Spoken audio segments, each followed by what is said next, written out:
There are two main objectives of the GBV case management outcome scales.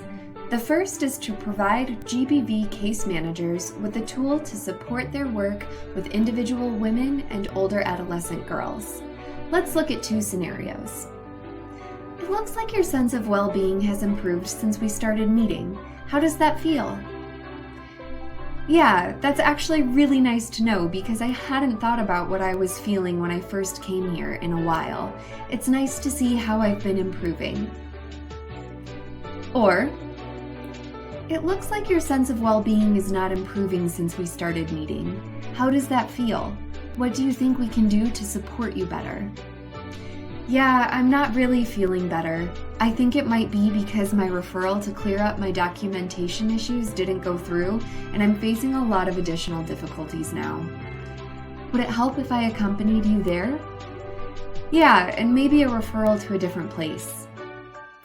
In both scenarios, measuring progress together can inform better targeted psychosocial support strategies by the case manager and action planning by the survivor.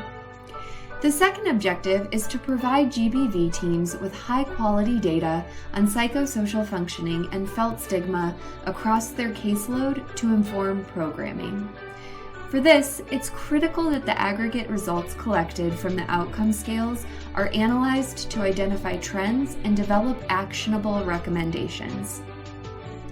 These could include measuring change in the survivor's well-being or feelings of stigma over time across the caseload. Then, reporting on case management outcomes to stakeholders, including women and girls themselves, or determining subgroups of women and girls with significant challenges in psychosocial well-being and felt stigma for further action.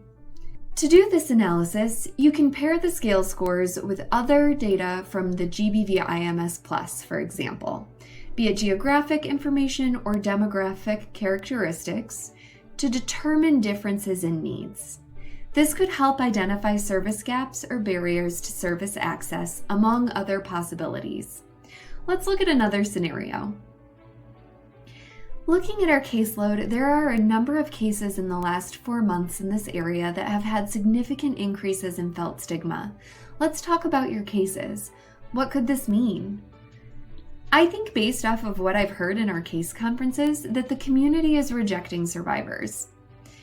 This isn't necessarily an issue we can fix with case management, but let's talk about ways to advocate for gender transformative programming for the community. Remember, data is not meant to sit on paper or in an information system. For any data we collect, we need to use it safely and effectively, and we need to interpret it with due diligence to be better advocates for women and girls.